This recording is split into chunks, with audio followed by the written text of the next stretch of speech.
it was so important because I will affect his sentencing.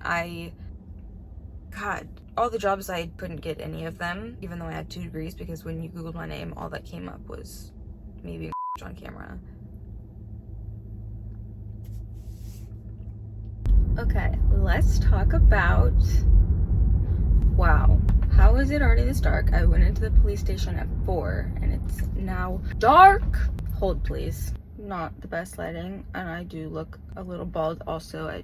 My hair is way too bleached right here. It actually looks like I'm receding. Let's talk. Once that loud ass vehicle.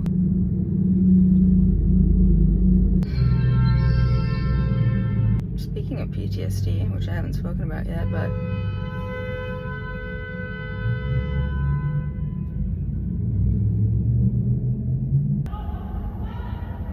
okay, maybe the Target parking garage is not the place to do this. However, I need to get cat litter, and I didn't want to film this outside the police station because there were some interesting characters there. First, waiting.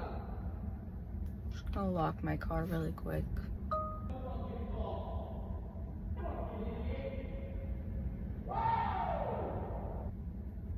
I fear this might have been the worst place. So I was at the police station for so long. First I was waiting, and then when I was talking to people, they would leave and come back and leave and come back. And while that was happening, I was like, you know what? Let me make some notes of things that I want to talk about. So if you see me looking at my phone, as if this is like some formal, no. But I have things that I want to say, okay? So the other morning, it was like 2, almost 3 a.m. I posted a story, and while I was fucking in shock, saying that everything had just been stolen from me. That's true. My Airbnb had told me that I had a garage parking spot, but upon arriving to like the lockbox, there's supposed to be a key fob and a garage remote, and there's only a key fob, so like to get into the building. So I was like, well, shit. And this Airbnb was in Koreatown. I've since moved, which, by the way, I love Koreatown, okay? Y'all know I've been learning Korean, and my dad spent time there before I was born. Oh, great. Anyway, I've been eating kimchi and speaking like limited Korean since birth. Not that it matters. I just wanted to say, like, no hate to Koreatown. I love it. However, it's not the best place to be outside as a very small woman at 2 a.m. is what I'm trying to say. I had just driven 8 hours from Scottsdale. I had planned on having like a safe underground garage space to unload all of my shit. I came to LA only for 4 days for work, and 2 of those days are now like gone, and also the rest of it's gonna be really hard because everything was stolen. Anyway, point is, I only came here for a few days, and then I'm gonna be leaving and going to, well, another Airbnb somewhere else, but then a more permanent residence very soon, because just as a little background context to all of this, because I guess it is kind of relevant if you're watching this knowing nothing. For about 3 months since I moved out of my apartment in West Hollywood, I've had the majority of my belongings in a giant storage unit, like a 30 by 30 bitch. Haven't been to it since I put my shit in it. However, it was broken into, so there's that. And the story behind doing that is something that I'll maybe touch on a little bit later, but aside from that reason, another part of the reason was that I just didn't know where I wanted to move. I've been in LA for 7 years now, or I had been in LA for 7 years at that point. I was 21 when I moved here. But more importantly, a lot was happening at the time that my lease was expiring that contributed to me needing to put my stuff in storage and escape. Okay? I stayed at a few Airbnbs in California, not in LA, but Southern California. And then, if you've been following me, you've probably fucking seen, I spent 2 months in Arizona. The first month I spent at a house that I'm renting. I had planned on leaving Arizona, so then that house is being rented out again, so I was like, well, but then I decided to stay in Arizona for another 2 weeks, basically. So then I stayed in 2 different Airbnbs there, blah, blah, blah. I've been living with all of the same things and everything that fits in my car, which it barely fits in my car. And there have been some good men that got left behind at various Airbnbs because they just didn't fit in my car. Like, shout out to my Razor scooter that I never got to use. RIP. In fact, you can ask any of the men that helped me load and unload all of my stuff, and they will confirm that I have had a ridiculous amount of shit like squeezed in my fucking Tesla. Like, we are airtight. We had the frunk I had all my seats down. It was a lot, which is crazy because like I said, like all of my stuff's in storage, but I knew it was gonna be whatever. You get the point. This actually is relevant to what I'm gonna be speaking about, so that's fine actually. After I moved out when I was in California, I was doing it by myself because I was dumb. Kind of, not really. I mean, I actually really enjoyed staying at 3 different Airbnbs like for a week at a time, but it was dumb because I was like, I'm gonna move into all of these places, I'm gonna unload all my stuff. I did that loading and unloading thing, I guess 8 times for those 3 weeks, and I did that all by myself, and it would take 2 hours. Usually like checking out of the Airbnb would take the longest. In Arizona, I actually had helpers, and finally on my last move, go figure, literally 2 days ago, I thought, hey, let me fucking actually just go on Amazon and order like a wagon situation, like one of those like big fabric, you know what I'm talking about. That'll probably make this whole loading and unloading thing a lot easier. I did that, and again, the wagon. Hi, you may notice I look different because it's a different fucking day, because let me just show you. Again, the wagon is relevant.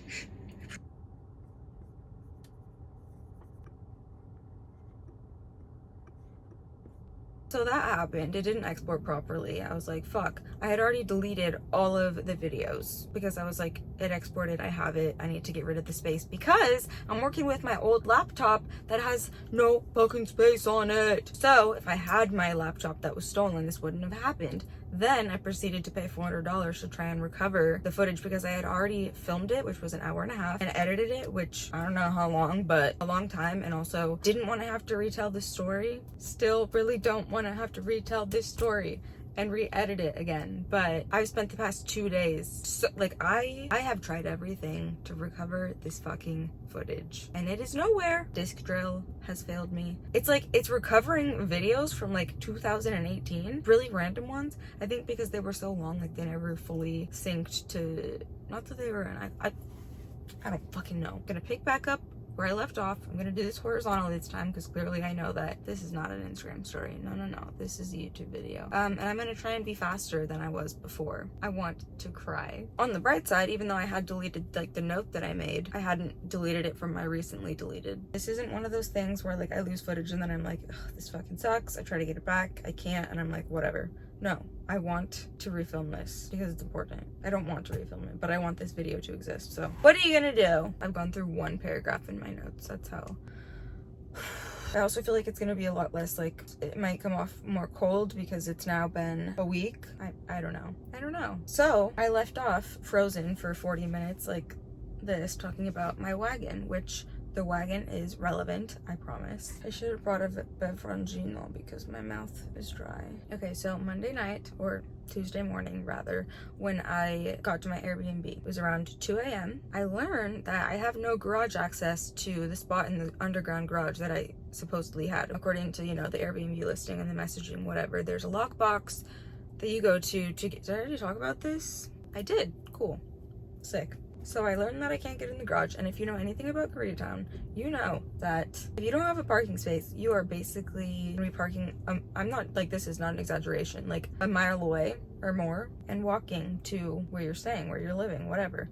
And especially late at night, or 2 a.m. when everyone's already home, they've already been home, they've already taken up all the street parking. This is a very nice apartment complex. In fact, I didn't even know this existed. Not that I've ever lived in Koreatown, but like, my sister lived in Silver Lake, which was kind of nearby, whatever. As far as I've seen it, this is like the nicest apartment complex in Koreatown, which it did end up being super nice inside, whatever. So I don't have a garage space. I park right in front of the building, actually like blocking the garage because it was super well lit in front of the building because you need like the fob to enter. It's all lit up. Put my car right there, which like also blocks the garage, but I'm like, no one's probably coming in the garage, and if they are, I'm gonna follow them. And I put my hazards on. First item of business is I take Bug and her litter box inside. That's the first thing I do. Like anytime I get to a new Airbnb, it's very overwhelming because I'm like, I know I have so much to unload. But the first thing that I will always do, take Bug, put her in her backpack, take her litter box, figure out how to get inside, put her inside with her litter box and some treats, and then leave to go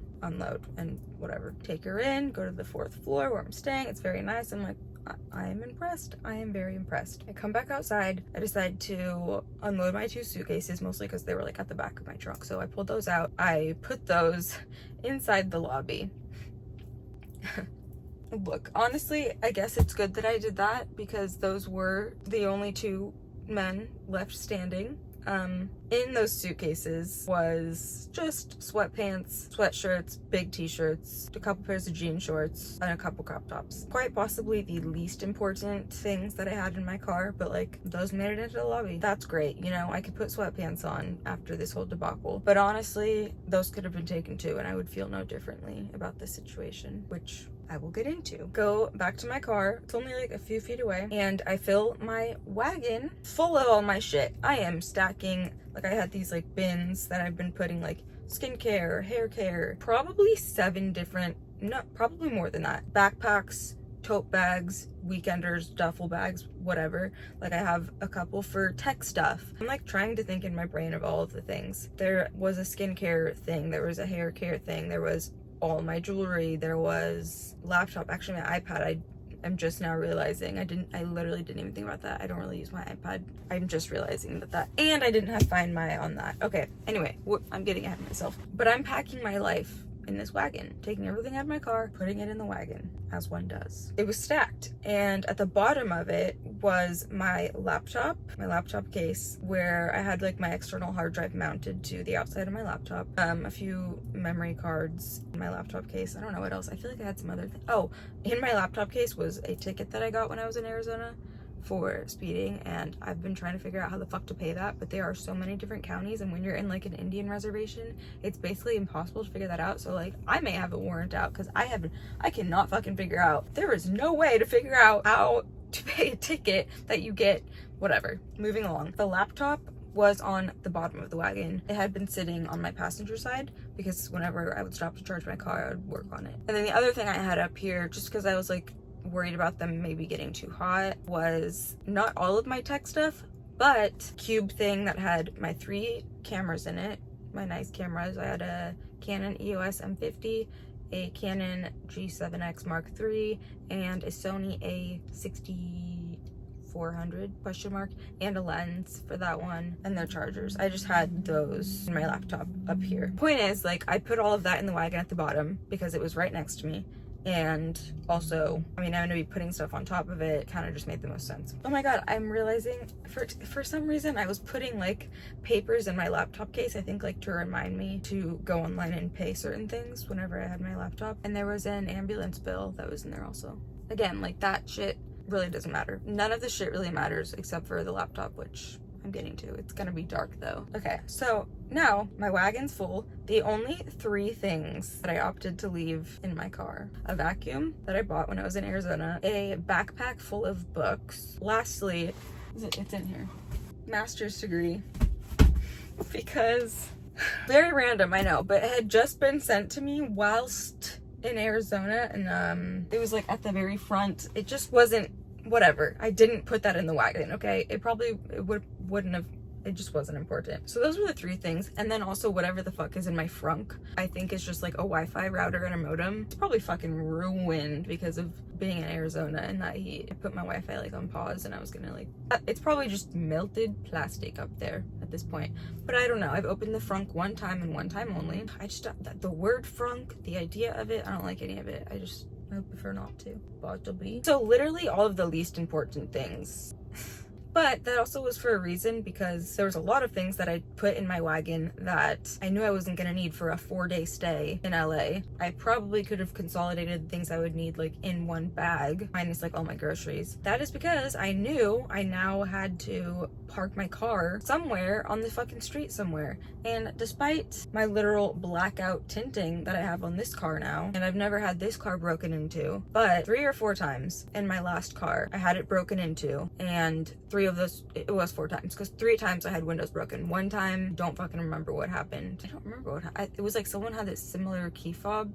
I don't know, doesn't matter. Point is, I have learned my lesson not to leave important shit in your car, because all of those times, for whatever fucking reason, my car was packed full of stuff. And you know what? I used to leave stuff in my car, like important stuff. Back then, I had like a studio apartment or a 1-bedroom apartment and like couldn't fit a lot of things. And so, but also I would do this thing where like I was gonna donate things, and so I would put it all in my trunk and then like not donate it for a month or whatever, and it would just be in there. So one of the times I got all my donations stolen, and then like whatever else I had in here. Like I remember being really upset because I was not making a lot of money. I had like my camera, my Beats headphones, like everything stolen out of the inside of my car. I'm sure I made a video about it because that was probably like in 2017. And then 3 more times car broken into. The most recent time, which was the thing that happened like a month before I bought the Tesla, because I was like, fuck this, was when I was at Equinox. And you would think they would have, see, none of this, I said none of this in the video that I filmed earlier, but that's the problem with having ADHD, and it's just, you don't need this much background information, but I'm giving it to you. They broke my window, they reached in, stole my only, at the time, designer bag, my Louis Vuitton bag, and everything inside of it, which was a lot. Shattered my window. Like, that was such a fucked up thing. And then also, like, my apartment insurance didn't cover it. Point is, I learned my lesson. Like, don't leave important things in your car at all, period. But especially if you're parking on the street, and especially if you're in a place like Koreatown. Point is, everything was in that damn wagon. And I thought, I'm being so proactive right now, okay? If my car gets broken into, what, I'm at a vacuum and books and a copy of my degree that I could, no. Oh, and I wrote in this note that, point is that everything was in that wagon, and I wrote, I just left the police station actually, which I don't know if I said in the first 5 minutes of this video, but I had just left the police station after like several hours, and I had to itemize everything, which I had already kind of started making a list. And I also just like don't even know how to do that because there was so much. Like, you expect me to know every skincare product, like, I just did like what I was able to remember, like the big things. I kind of was able to be like, skincare worth this much, makeup worth this much, hair products worth this much, jewelry worth this much, whatever. But with doing that, even knowing that like I left things out, like I had a bunch of shoes in like a laundry basket. Like I put all my shoes in a laundry basket. Bitch, I'll be living in these. But based on that, and when I had to itemize everything, the total theft was about $65,000. What was that smile? I don't know. A big part of it was jewelry. This is what fucks me up too. The night before I drove, I had drank. And another thing is, just in general, actually in Arizona, I wasn't really wearing my rings because it's so hot there, and I was just swollen the whole time. At any given moment, my ring would just be like super tight. So I have these rings, which you might be like, that's a lot, wow, but normally I would wear a lot more. And I have like rings that I don't wear every day, whatever. Couple Cartier. The jewelry made up a big chunk of that amount. I even had an unopened, my voice is going, I can feel it and I can hear it, unopened package from Revolve that I had. Oh no, I'm gonna have to stop because my voice is literally going away. Unopened package from Revolve in there because it arrived like the day that, you know, I was leaving. While I was in the police station, like waiting in between talking to them, and I'm like making a list of things. I'm like, let me go to my email, look at all of the items that I had selected, and then go see how much they actually would be if I were to purchase them. Because the thing is, even if you get gifted things, like you're still have to pay taxes on them. It's a whole thing. Anyway, but the package from Revolve was $4,200. So yeah. Okay, so I'll stop there with that, because that's the part where it's like, it's not great, you know? It's not fun that I had my things taken, and I'm not in a place where I can replace those things, nor would I really know how to be honest. But I swear on my goddamn life and everything that I love, I swear on my niece's lives.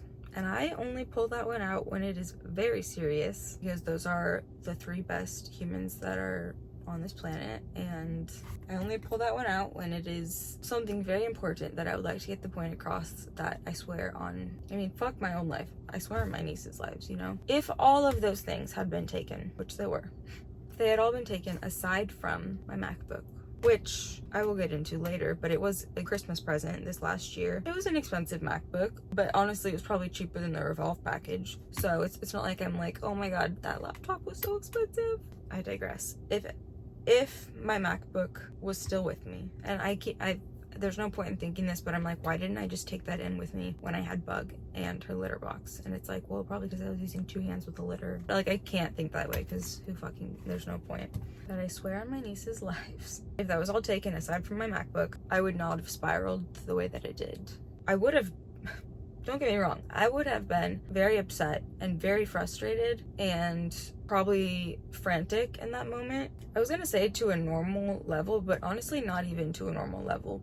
We'll get there in a minute, but like, to put it into perspective, something that I just got goosebumps all over my arms and on my face. Oh my gosh. I only get goosebumps on my face in like 2 scenarios. That's very weird. I don't really know what that means.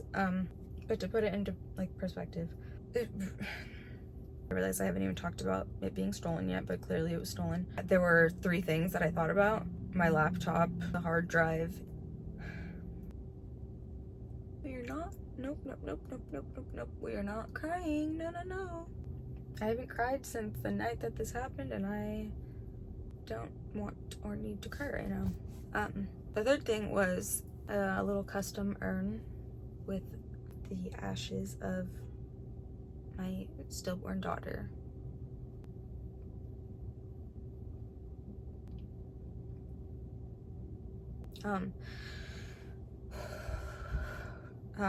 And despite like the gravity of that realization, I still wouldn't have spiraled in the way that I did over my laptop. That might sound crazy, but hopefully by the end of this, you'll understand why. In fact, if you know anything about me, if you followed me for any amount of time, if you hung out with me, so for some people it just takes one time, you know, but at least by the 3rd hangout, you know that a lot of weird, I don't want to say bad, but just like bad, good, weird, outrageous, you can't make this shit up type of things happen to me. No matter what, like normally I am laughing at these bad things. I talk about how I view my life as a TV show, and no matter what happens, I look at it as if like, damn, this is gonna be a really fucking good episode, you know? The people will love this. The ratings, okay? The season renewal. And I mean this like so wholeheartedly. And a friend even recently, he started laughing and he was like, how did you come up with this coping mechanism of like looking at your life as if it were a TV show? And I'm like, I don't even think I consciously developed it, but I will say that for as long as I've been thinking this way, which I don't really know how long it has been, maybe like 4 or 5 years, and then even more so in the last couple of years, having this outlook on life and just interpretation of events that happen has truly made my life so much more peaceful, or at least it has allowed me to feel more peaceful, and it has allowed me to be a very non-reactive person. I mean, I'm never reactive outwardly, but it's even like inwardly. It has aided in like my emotional regulation. Yeah, just like non-reactive, not irrational. And if there is like an irrational feeling or emotion, because that's kind of hard to just like stop, I'm able to like quickly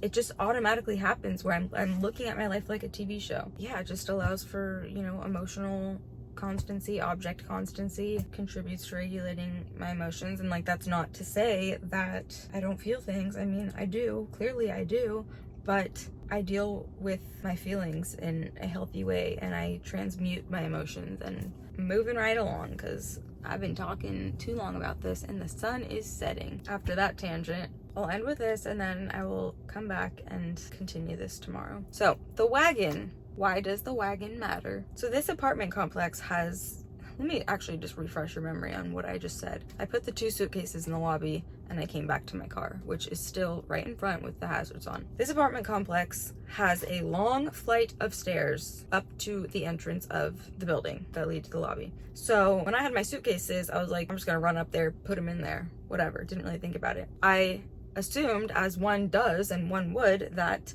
there would be either a ramp or like an accessibility elevator, or even like a service elevator to get into the building, so that, you know, I can pull my wagon either up the ramp or in the and put it in the elevator and then bring it into, I mean, at least the lobby, but probably even up into my unit, because it's just like go to the elevator, go up, put it in, and then run back to my car and go find street parking. You know, I was mistaken. There was no ramp, there was nothing. So I'm standing there and I'm like, I have a fat wagon And I'm not just talking about my ass, okay? I have a fat fucking wagon that is about to topple over just like by rolling, let alone adding a staircase incline. You know what I mean? Like, I'm not pulling the wagon up the stairs, so that's for sure. And I've already been yelled at by a man that like probably didn't even live in the building. Anyway, telling me that like I needed to move my car. He wasn't trying to get in the garage. He was just like a random man, whatever. I was feeling pressured, okay? And it's like 2 a.m., past 2 a.m. at this point. And I'm trying to be very quick with all this. I was very quick with all this, okay? So my life is in this wagon and there's nowhere that I can move my car. Literally, there's nowhere that I can move my car so that it's not in the middle of the fucking street, because there's street parking on both sides. They're narrow roads. You can get one car through. I can't do that. So like the way that I pulled was like in front of the garage, because otherwise I'm just in the middle of the street. You know what I mean? There are no driveways. Like, I'm telling you, this building with the garage, it might have been the only building with a garage on the entire street, at least as far as I could tell. Very random, like nice building in the midst of not whatever. There were not even red zones, let alone like a loading zone. Like nothing. No gaps as far as the eye can see, okay? I'm like, nope, I gotta go fucking find street parking. And it's really getting dark, so let me just quickly tell you where I left my wagon and then we'll pick this back up. I roll it right in front of, number one, a few signs that say like, smile, you're on camera. And number two, there's the staircase, like I said. It's all cement. And so like from the side of the staircase, it just looks like cement. Do you know what I mean? And then if you're looking straight at it, it's like a staircase, whatever. So I moved my wagon to, there's like a 1 to 2 foot space right in front of the stairs, but it's still covered by like that cement. Doesn't matter. It's right in front of like the first step. But if you're coming from the sides, you can't see my wagon because it's hidden by the cement staircase. The only way you can see the wagon is if you're looking at the building. I also opted to put my 2 blankets on top of everything, just so that, I don't know, it looked like a wagon full of just like potentially fucking trash. Like, it's just like nothing important. I don't know.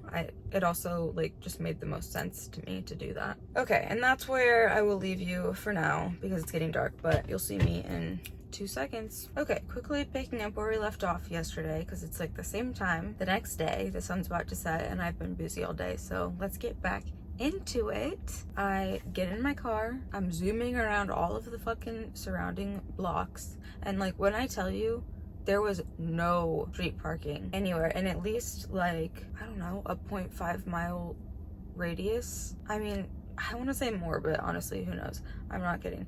But so almost 10 minutes have passed. The bug bite in the back of my head. And at one point, as I was driving around, I had driven past the building again, and I glanced over to make sure my wagon was still there. Okay, and it was. Still, I could not find anything. So instead, I'm like, okay, I'm just gonna illegally park in this red zone that, it's not like the red zone was close to the building either. It was like 0.4 miles away. Literally the nearest red zone.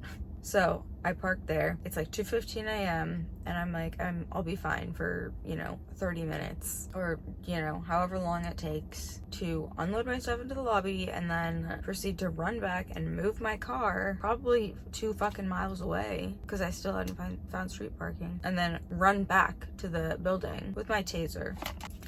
I always have her. Okay. So I park in this red zone. I power walk my ass back.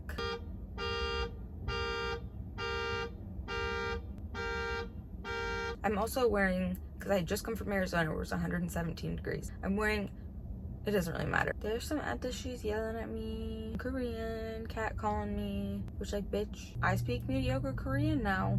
So I didn't appreciate that, but I digress. Not really relevant. Anyway, I turn the corner of the street that the building is on. I approach the building. As I'm approaching the building and starting to see the staircase, my heart, intestines, liver, eyeballs, uvula sink to my asshole as I see the space where my cart was just parked is now empty. So I start just like running around because it had probably been 4 minutes since I had driven by. Like I said, I like passed by and glanced over to make sure that the wagon was there. It'd probably been, well, maybe longer than 4 minutes considering I had to power walk back, but still not a long time. So I'm like, there's no way that like anyone that had taken my wagon could be that fucking far away. So I start like running around the surrounding area, not safe, but like at this point I'm just like, my stuff is gone, I gotta find it. Like not quite realizing yet like what was in the cart, just like holy shit, all my stuff was just gone. Running around. A man comes, okay, so this is kind of weird, might be relevant, might not be. A man comes out of like a nearby building and he's got a cigarette and AirPods in, and I'm trying to fucking approach him. He's like ignoring the fuck out of me. I have to get like so close to him. I'm like, okay, I know like AirPods are noise canceling, but there's no way you're not hearing me be like, sir, excuse me, sir, hello, doing the fucking YMCA jumping jacks, like right in his peripheral. I get his attention, you know, explain to him, ask if he has seen anything, and he's like, no, sorry, I just walked out here. Which, weird, because I remember when I had first gotten to the apartment building and I'm pulling up because I had to go to this lockbox and get my shit out, I had seen this same guy standing right there. He was like 10 feet from, maybe less, 10 feet from the lock boxes, standing there like smoking. I guess at some point he went back in, and then as I'm like frantically running around, he comes out of the building. It's a separate building, by the way. It's like some weird back door, I don't know, but I don't think it was to the apartment complex. And he comes back out, so I ask him and he's like, no, I just came out here. And I remember thinking like, bitch, I saw you like right when I got here. Whatever, could be nothing, could be the one that has all my shit, we'll never know. So I am torn between, you know, continuing to run up and down the streets of Koreatown, but also knowing like it's not safe. I'm fucking 95-pound young girl, okay, I'm 29 years old, but you can imagine in the dark without makeup, I did look like kind of like a teenager. I was just so panicked. So I go back to the building. I sit on the steps and I just am like thinking of what to do. So I'm just sitting there and like, this is when the realization hit me of like the laptop, the ashes, like the hard drive, like this is when that all hit me. I'm sitting there for a couple minutes and then this Uber pulls into the driveway and is dropping off a girl that lives in the building. So as she's like walking past me to go up the stairs, I ask her if she lives in the building, because I know that there's a lot of other like Airbnb units in this building, but there's also some residents. Anyway, like asking her if she lives in this building, to which I realize she only speaks Korean, really doesn't know English. This is where we find out that my Korean is not as stellar as I may have previously made it seem. I mean, I did say mediocre, but still. When she's like, no English, like doesn't understand, I'm like, this is a skill that's gonna really come in handy right now, okay? She's gonna help me. So I'm able to ask her in Korean if she lives there, and she says yes, which is great, 10 out of 10. I'm an advanced Korean speaker, you know?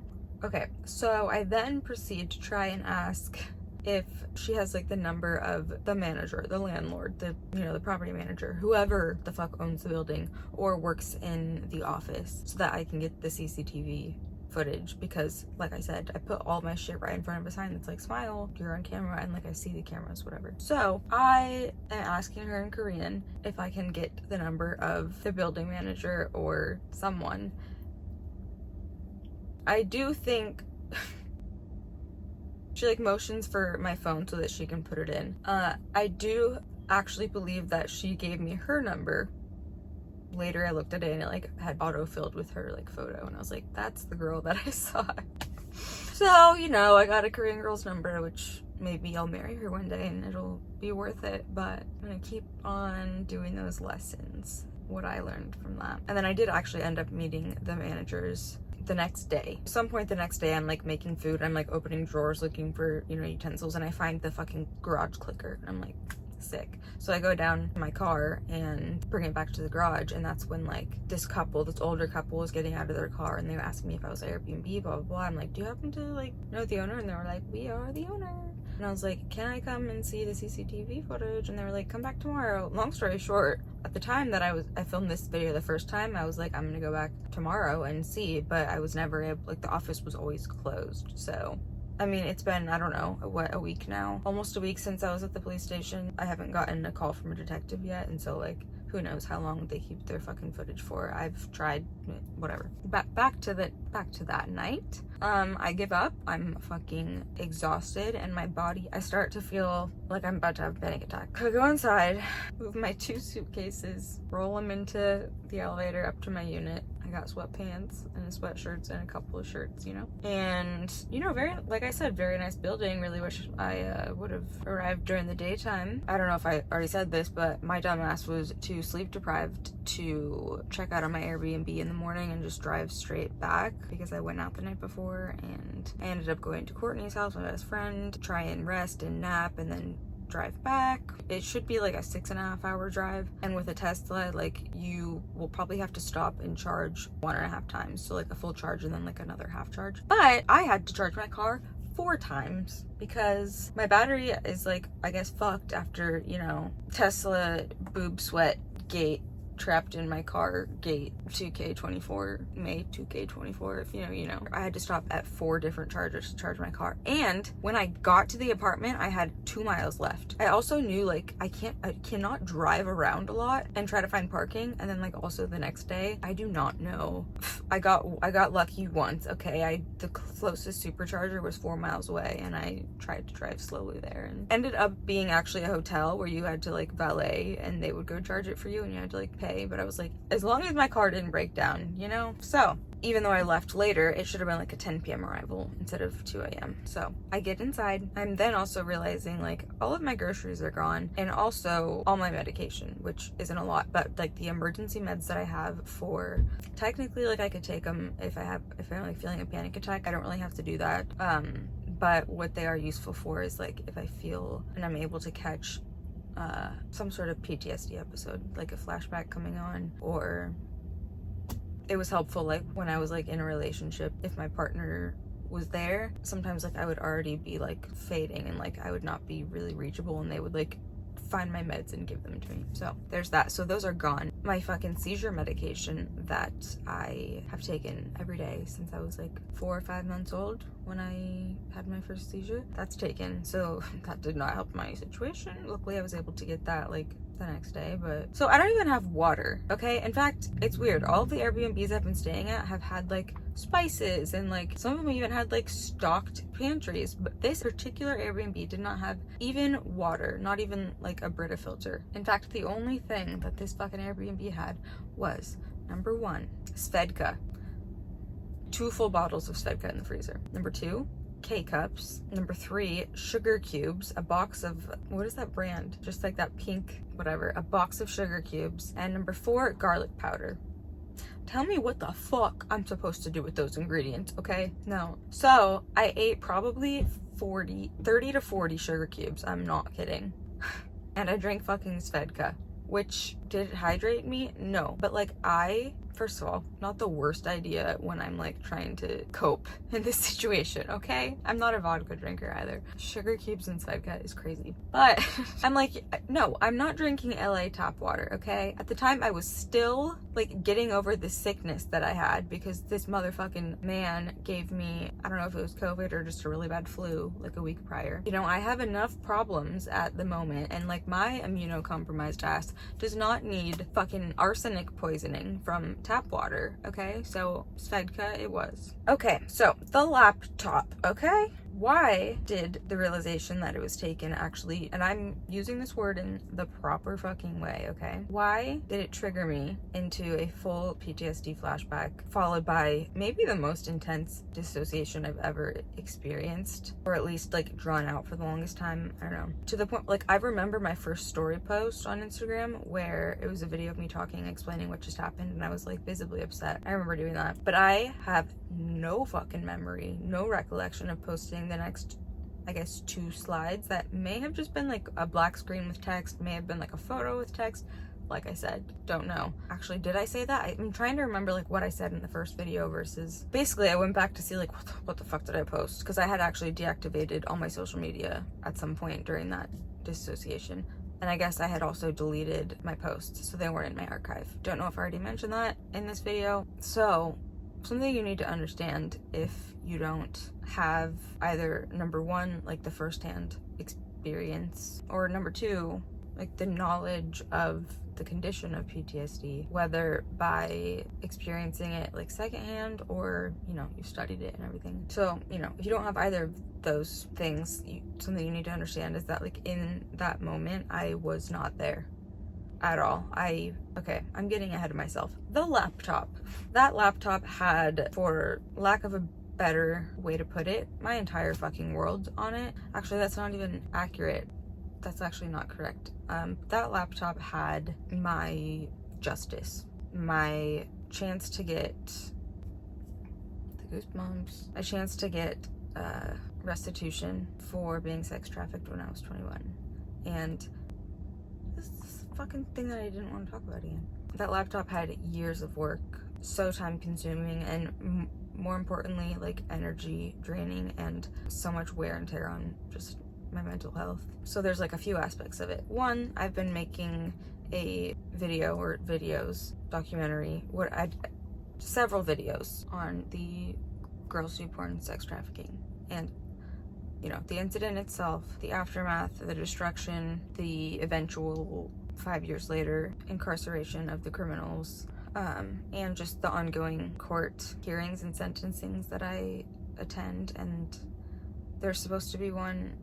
This is something that's actually a new update from the original video that got lost. I was saying on July 25th or 26th, whatever, I was supposed to have a sentencing in San Diego for one of the people involved. I just found out yesterday it got moved to September, which, like, I don't even know what, actually that's not a good thing. Like, on one hand it's like, oh, that gives me more time, but no, this initial date was in January, and then it had already been pushed. Like, they just keep pushing and pushing and pushing and pushing his hearing and his sentencing, and it's just this whole thing. But whatever. And that's just one of the people involved. So, you know, I've been working on putting something together, the court dates, where I have to look each of those fucking disgusting excuses for human beings in the eyes and read my victim impact statement as if they give a fuck, and hand a 100-something pages you know, to the judge, containing receipts to claim damages for restitution that ultimately I have yet to be granted because of reasons that I'll get into, like, when the video eventually comes out. But that's the thing, like, I had an external hard drive stolen as well, my backup of that video, the backup of all of the documents, photos, videos, communication, hospital bills, 6 years of constant and ongoing monthly lawyer fees to get things taken offline, psychiatric bills, EMDR bills, all the jobs I tried to get in 2017, 2018, but couldn't get any of them, even though I had 2 degrees, because when you Googled my name, all that came up was me being raped on camera. So lost wages. I could go on for so long. Like, that's why there were so many fucking pages.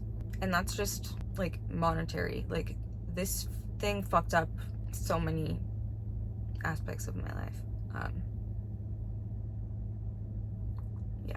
Anyway, I can go on with that. And my FBI, like, victim advocate has been amazing. But even she told me, like, early on that I need to make sure and keep everything, even though, like, at various points I've printed off things and given them to her to give to the judge for various hearings and sentencings, because, like, that's the thing, there are multiple people involved, and so there's multiple court dates. First of all, they're all locked up. The most dangerous people,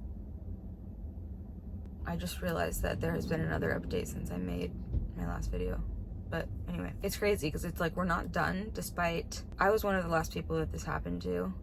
In 2017, I believe 2018 is when they were shut down. December 2022 is when they caught Michael Pratt. He was on the FBI's most wanted list. Very satisfying to watch that video of them detaining him.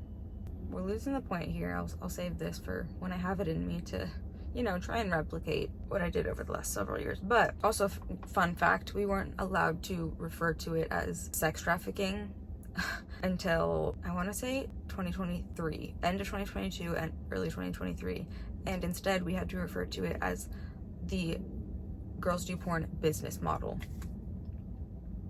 And that's, like, I'm speaking in court. Outside of that, we weren't even allowed to talk about it until some point, I can't remember when, some point in 2022, weren't allowed to publicly speak about it. I feel like I talk about this later. I don't know, guys. I'm like, I can't remember what I, like, because I filmed this and then I edited it, so I watched myself say it back, and I feel like I'm getting confused with what I edited and thinking that I might have already said. Anyway, on my laptop I had very, very crucial evidence of my contact with the person whose sentencing just got pushed, and he was posing as a man named Jonathan to both my agent at the time and myself. They all had fucking aliases. I'm trying to think. Well, Teddy, I knew him as Teddy, which that's, his name's Theodore Teddy. Andre, he told me his name was Dre. So, but, like, as far as, like, communicating via text, email, phone call, well, I didn't handle any phone calls. It was always someone named Jonathan who was doing like booking. It doesn't matter. We'll get into it later. But the point is, like, it was so important because I won't get to be a part of sentencing. I wouldn't be able to had it not been confirmed that I did have contact with him. And I was actually not even the one to figure this out. It's not like I can just, like, you know, find an old iPhone or go back somewhere and screenshot. It's so not that simple. Even like forensics back in January when this sentencing was supposed to happen, forensics was like, we will look through all the files from that night and, you know, see if they can like pick up on his voice or whatever. And they were not able to do that, which, like, I know he was fucking there, okay? The thing is, like, I do remember him being like outside on the patio with the makeup artist most of the time. Whatever. Sucks. It's just an absolute mess. And anyway, without like that proof, if I go and am a part of that, I could like potentially ruin it for the other girls involved, because it's like, how am I gonna read my statement when like it hasn't been proven, confirmed that I had communication with aka Jonathan, because he's saying that he was not there that night, and literally because what happened to me was different than most of the other girls.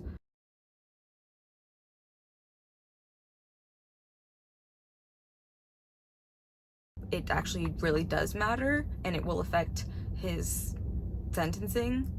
Like, I will affect his sentencing. I will affect, yeah. God. I don't know how I was so much more composed the first time I did this, but just, anyway, those years of getting myself to try and put together a video, edit it, film like updates in between, the amount of times finding the most obscure receipts, having to literally contact Yahoo because I don't even have a Yahoo email anymore, and like initially the communication between my agent at the time and these people was all I had another external hard drive, which I do believe I still have, not that it really matters because they already have this footage, but a lot of obscure receipts. Tracked down the hospital in San Diego that had like my toxicology report and from 2017, like et cetera, et cetera, et cetera. Like all of that's gone, and just the fact that I couldn't even talk about the case until 2022 because we weren't allowed to, and you know, that was torture, especially in the beginning, because people just assumed that I willingly did that. And then once like we could speak about it, not even freely, like there's a lot of things that we couldn't say, and like I probably still can't say. Well, there's definitely things I still can't say, but like my PTSD was so bad in 2023 and since then that like I cannot get myself to really work on finishing the video that I've been wanting to put out. And people ask me, I'm not kidding, daily, especially on OnlyFans. I can't even look at my Instagram DM requests anymore. I still get sent screenshots. I would love to just be able to have like a whole concise with evidence, because there's gonna be dumb fucks that like don't believe things. I would love to just have that out there, but like I haven't been able to get myself to work on it just because of my mental state. There's a documentary with a streaming service that initially I turned down because it was supposed to be filming earlier, and I might end up being part of it if I can get like my video out first, because I would like to have like my full story told by myself. I don't know, we'll see. There's still 3 more people not yet sentenced, and I get updates from like the FBI victim notification probably 3 times a week-ish about like the status of the inmates. And when I talked about this a week ago, I said the day that this all happened, the day like before my shit got stolen, earlier that day I had gotten an email saying that Teddy, could I share this?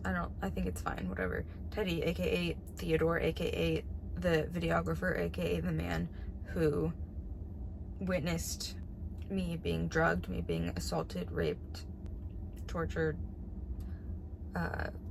was one of the 2 people that tackled me when I tried to run.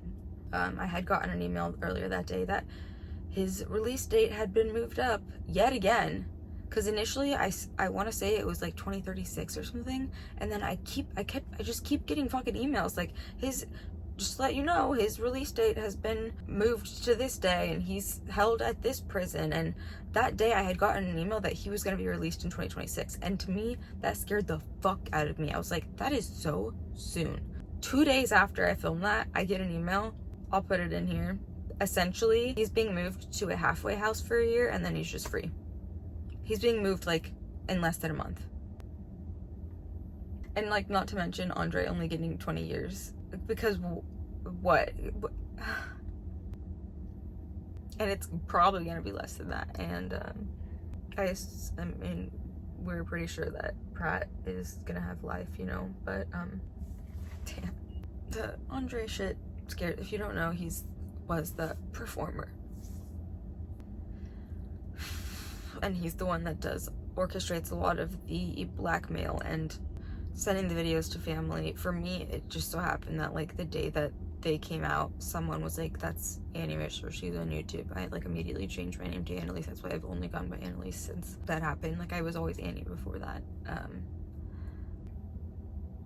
Anyway, I say that to say that when I realized that I lost all of that, I was unfortunately unable to stop the PTSD attack that followed. And god damn, I guess there's gonna be I've been filming for 45 minutes and I feel like I filmed that long yesterday, which at that means I should be done because I filmed an hour and a half the first time, but I'm not done. I haven't even fucking talked about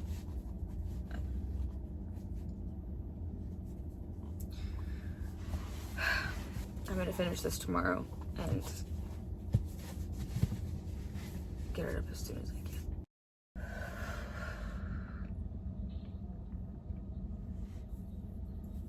My heart is already beating out of my chest just setting my phone there to finish this. Okay, I just had to go back and look at the last thing I said, that I was unfortunately unable to stop the PTSD attack that was to follow.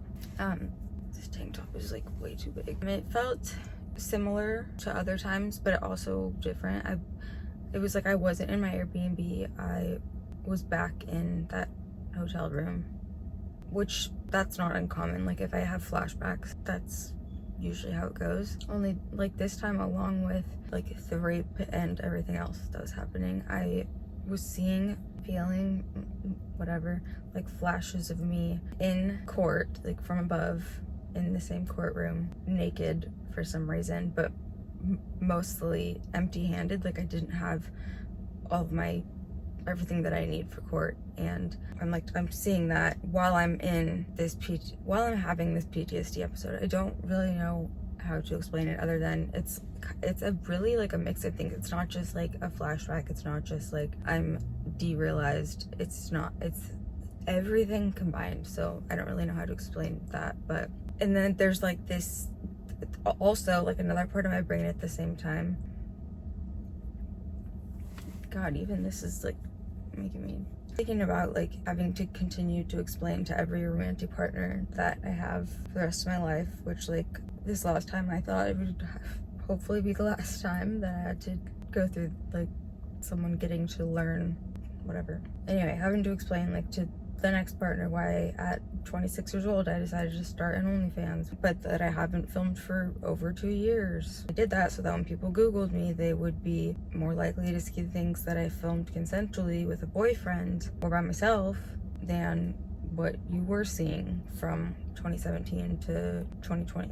And that I needed to make money, and that my college degrees were essentially useless, and not just PTSD, but like my chronic illness and autoimmune issues that all were worsened by this. A few of them only appeared after this, were literally running my life. And that's like aside from the PTSD. In one of the videos where I talk about the actual situation, maybe I'll read like one of my victim impact statements and how it impacted me, because I guess this is totally kind of a side note from me talking about the moment, but something that is a big part of living a fulfilling life, which you don't necessarily think about all the time, is contributing to society in a positive way. Not that I can't do that or that I don't do that. I know that I do, but there is something about like when I would have to explain why I started OnlyFans, and certain people would be like, well, that doesn't make sense, blah, blah, blah. And it's like, but I can't go and get a job that I'm qualified for. And I we as humans and whatever. I'll save that for the video, I guess. Anyway, so luckily my partners in the past, except one, well, two, but one of them met like right after this all happened, and he understood what happened, but he was kind of too young to like, I don't know. And then the other one was just a fucking asshole that would sometimes pull up the videos when he was drunk and try to get me to watch them, which I was highly advised not to do. There was a point when I was doing EMDR that we thought maybe at some point we would get to a place where that would be a part of it, but I could never get there. So anyway, moving on. Luckily, you know, at least my previous two partners have been understanding, and maybe a lot of that is because now there's people, they're locked up, and there's so much information out there about what happened, and there wasn't before, which sucks, because it's like, sucks that the people before them couldn't have taken my word and also just like my behavior. Past two partners have understood and accepted that I did literally what I had to do to survive, and you know, even my Mormon parents understand, which is crazy. But the point is, I was stuck in this flashback for God knows how long, maybe 3 hours. I really don't know. Then I was like out of it, but still fully dissociated and like derealized, looking at myself. It's like I can't remember, but I remember the feelings that I was having, which were the inability to even process the realization that all of the small amounts of strength that I've found in myself over the years in spurts and I still am not even at a point where I'm able to like call it strength, but at least take action with some things, just was all for nothing, and that I won't ever get justice, you know, let alone restitution, which I'll never get to do the thing that will take away the constant fluttering in my chest, which is constant, and then like in times like right now, it's like I feel like I can't breathe. I'll never get to do the thing that will change the fact that I get 2 hours of sleep a night since this happened. It started with a fear of going to sleep because I knew I would have horrendous and vivid nightmares, and also like would wake up amidst flashbacks. So it started out as like a fear, so then I was like, okay, I'm staying awake, I'm not gonna go to sleep. And then I don't know at which point it turned to like, maybe for the past 4 years, it's like I just know like around 5 a.m. I'll go to sleep for 2 hours, but I'll be so productive, like I'll be working up until 5 a.m. And it's not out of fear of going to sleep anymore, it's like that's what my body has gotten used to, and I will have like a crash once a month probably where I sleep a normal amount of time for a night, but like, yeah, it's horrible. Yeah, just the list goes on of things that won't be able to change since what happened in 2017, and I'll never get to put out the videos that I spent years on. And also, something happened this year, not just one thing, from, well, the first incident in March, so, but I would say from March to May, and then even still, I think my storage unit was broken into in June, so whatever, but mainly from March to May, and mainly all of March and all of April this year. That also relies on evidence on that laptop. And I also was working on a video for that, not just to tell my story and like talk about what happened, but more specifically to warn people, specifically women, about a very elaborate scheme. I don't actually know what word I would use. Elaborate scheme, I guess, involving gangs, wealthy individuals, powerful individuals, I'll just leave it at that, in Southern California. And I had spent months working on that, and I think the thing is also with that, it's so recent that it like just kind of compounded and furthered my horrendous mental state that night. Anyway, so I don't even remember probably 3 a.m. until waking up later the next day, like around 10 a.m. But I do know that like when I woke up, yes, I still felt like immense sadness and grief, and was still trying to come to terms with everything that I just said. My laptop being gone, and you know, I'm still not doing the best. Like I said, it's been a week since I filmed the last clip and still haven't been reached out to. I've been like looking like local listings, and it doesn't, I don't know.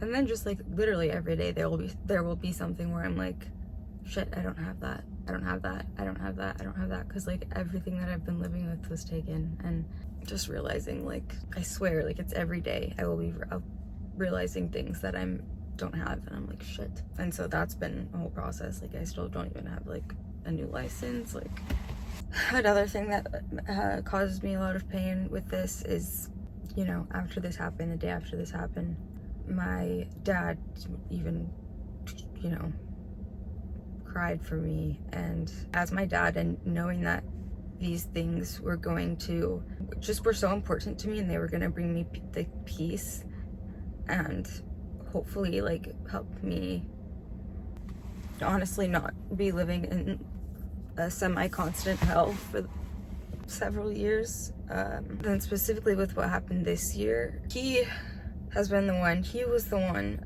helping me with it, and eventually in recent months helping me hire like private investigator, because fuck the fucking police, dude. The fact that every police experience I've ever had has been horrendous, and the fact that one person could say something to them and then they would just discredit my story, and then things kept happening, and I was just too scared to go to them, and then having to figure out a way to...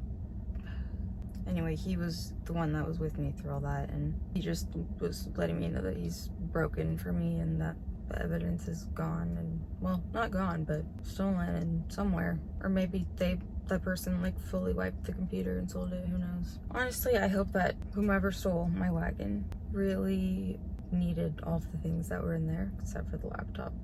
I mean, with the amount of skincare that was in there, they're gonna have glass skin, that's for sure. The amount of groceries they're gonna eat good. They'll have clothes. They'll have really nice like cameras, jewelry. Honestly, if I could just have my laptop and ideally my baby's ashes, I would just hand them the rest of the thing. Well, they already have them, but you know, let them keep the rest of the things with a smile, and fucking go sell that shit and put a down payment on a house. Because I just need that damn laptop. Oh, and by the way, you're probably like, don't you know how to find my iPhone, find my Mac, whatever. The thing about that is that laptop was a gift for Christmas last year, and between March and May there was a point where I thought that, still don't know actually, but I thought that perhaps allegedly the person that gifted me the laptop could be involved with the horrible things that were happening to me in those months. And a large part of it was, I mean, okay, this wasn't the situation, but let's just say I had a stalker. Obviously you wouldn't want your stalker to know where your location is, right? Like, you wouldn't want them to just have that. That wasn't the situation, but I wouldn't want anyone associated with what was happening to me to potentially have my location. And I thought, if this person had given me the laptop, there's a chance that, I mean, yeah, I opened it, but did I? I mean, I just took it out of the box, which, like, it's already, you don't have to like take off plastic, like, you just, you know, like, there is a chance, you know, I'm just doing anything at that point to like try and be safe after what happened. And yeah, I guess there was a chance that since that person bought it, they could have done something, and then they could perhaps have access to my location. Point is, I just turned off Find My on that laptop. I have it on my phones, my AirPods. I wish they could have taken my AirPods, you know. I never set it up on my iPad because I was like, I don't really care. Anyway, back to whatever I posted that night. I think I already said that I actually don't know, because I must have deleted them before deactivating, but, you know, couldn't tell you. Annalise was not home. And it's weird because normally during like flashbacks or other such bodily reactions, I shut down, just kind of freeze. Like, I'm not one to have breakdowns externally. Like, yeah, you'll be able to tell something's wrong with me, but you know what I mean. I'm not like smashing things and whatever. So anyway, my point is, like, I normally am just frozen and like fetal position. So, like, let alone posting online, I don't know how that happened. It is what it is. And so I would say the purpose of this video, although I guess there were kind of a few. One was to tell a story of my things being stolen. Two was to give a backstory as to why I posted what I did. Because, you know, I had people messaging me, a lot of people, and even like in my real life at the beginning, before I cleared up the misconception, being like, there's materials, we can replace them, calm down. And I'm like, no. I don't give a fuck about the materials. But it did kind of take me explaining a bit of the backstory, more than I wanted to, though, I will say. In my second part, the second day that I filmed, I didn't plan to go that much into it. I didn't go that much into it the first time I filmed this video, whatever. But I have gathered that I alluded to just wanting to die. And also I had texted a few close friends of like the same thing, so that I do know. So I guess the reason for this video, aside from, you know, just wanting to be open about things, is because, you know, the amount of fucking love I received after that, it was just very touching. And the reason that I filmed this update, like what, 3 weeks ago now almost, and I wanted to get it up right away so I could be like, not to worry, I am not suicidal, I do not want to die. I was having, I keep saying this, but like for lack of a better term, a PTSD attack episode, and they don't happen that often, especially to that extent. And that was, I guess, the reason for me posting that. It's like I literally wasn't home. And then also to add just like another purpose, it's getting so dark. It's like the same time every time I start recording this. If you have PTSD and you suffer from, you know, the myriad of horrendous symptoms that come along with it, I want to say that it's not shameful. Your nervous system responding to perceived threat is quite literally out of your control. And look, take it from someone who has done all of the therapy, all of the holistic healing, Ayurvedic medicine, breathwork, meditation, using my degree in a way that I didn't think I would have to use it, which, i.e., to have the knowledge to utilize like specific modalities of healing and being consistent with that for years and years. Like, take it from someone that's done that. And I still have these big blowout moments, whatever you want to call it, as I did the other night, because at the time that's what it was, but you know, a couple weeks ago. And aside from that, I still suffer from a lot of physiological distress on like the somatic side, not just autoimmune disorders and chronic illness, but like the hypervigilance that doesn't turn off, and just the physical pain, and not to mention psychologically, like the panic attacks, the anxiety, the freezing. There was a point where I was like, it's so weird how like all of my relationships before this happened, I wasn't like in this pattern that I've been in. Specifically, like the one real adult long-term relationship I was in for 3 years before this happened. Super healthy, amazing, great. And then like since then, they've all followed a very similar pattern. And it's like, oh, I'm just very much prone to tolerating abuse. And not just that, but like doing the most to prove my worth to the person that I'm with, even if they're shitty. I've always been like, it's just so weird. It's like, how did I regress? And then like, why do I keep choosing this? It's just another thing that it's affected in my life. And so I just wanted to say that like, even if you do all of the right things to heal, doesn't mean that you're not still going to struggle. And our nervous systems are just like such delicate creatures, and it can literally be one thing that throws like a wrench into all of the progress, or you know, the place that you're at in that moment. Maybe you're in a really good place and you have been for a few months, and then it just takes one thing, and it's like, personally, it still shocks me every time, because I feel like I should be able to handle certain things, and most people don't have the resources or the ability or even like the knowledge of the resources that they should be using or could be using to do all of the things. So like, it makes it even less shameful if you're feeling overtaken by your illness. You know, fuck, I don't do as much as I should. I mean, I probably should like exercise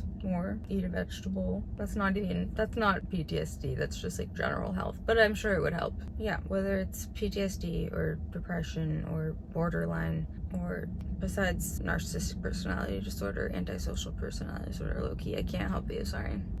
Just know that it's not shameful. And everyone is still like, mental health matters, until the scary and sometimes debilitating symptoms present themselves, and then it's like, she's crazy, he's crazy, they're doing it for attention. Stop that shit. But like I said, I received an outpouring of love and support from you guys, so I'm more just like speaking to the masses of like, stop that shit. And even all you guys saw was just like me being like, fuck, my life is over, I should probably just like, and you still like sent so much love. You know, in fact, the only nasty message I received was someone that I actually know in real life. A text saying that I need help way worse than he could imagine. The text is on that phone. It was like, no one's gonna bring you home to mom. What did me posting on my story have anything to do with you? That person's a different story for a different day, let me tell you. Like, first of all, who asked you? Second of all, aren't you a doctor? Like, I know you're not a psych, but I do know that we learn a lot about the brain, including psychiatric conditions in med school. And we also learn about psychology and psychiatry in our clinical years. And I'm just saying, that's a little bit weird to text someone and say something like that as a doctor. So anyway, oh, I wrote on this thing. That's my little huge statement about my posts from like 36 hours ago. Well, it's now been a couple weeks, so I'm okay. I don't care. This wasn't about like the material possessions being stolen, you know, like I've reiterated. And even still, obviously having feelings about it all, I also look back and understand why I was triggered into oblivion. And if I hadn't posted on Instagram during that time, I probably wouldn't have made this video and said all of this, but like, I don't know, I felt the need to, because like, this is real life and I don't think people talk about this shit enough. Like, yes, people recently are saying like, I'm so glad like mental health is being talked about more, but it's like, yeah, yes, it is being talked about more, but I don't know, I guess just not enough, and not in a real enough way, and not, it's like, yeah, anxiety is more normalized now and people understand it, but do you know how many other conditions there are? And then the other thing is, I don't know, I just felt the need, as also someone who like, first of all, studied it and also lives with it, and otherwise has like I have a very positive disposition. I love life and I maintain friendships and relationships, and I'm a very hard worker and I do things for other people and blah blah blah. I say that because that doesn't mean that I'm not also like eating sugar cubes and drinking Svedka, you know? We'll use the sugar cubes and Svedka as just like a way to describe that night, just because I am, what's the word that I want to use, you know, functioning quite well a lot of the time. And probably someone from the outside, not even probably, I know based on fucking comments that I get, that you would not think like, maybe he has a fucking brain or like has been through a lot of shit, you know? And it's important, it's important to be like, yo, I also eat Svedka. I also drink Svedka and eat sugar cubes, and then I'm stuck in a flashback and I post some crazy shit on Instagram, you know? Like, get you a girl that can do both, okay? Anyway, okay. Love you. Back to our regularly scheduled program. There is no regularly scheduled programming, so let's see what happens next. If you made it through this whole video, comment something below and use the white heart emoji.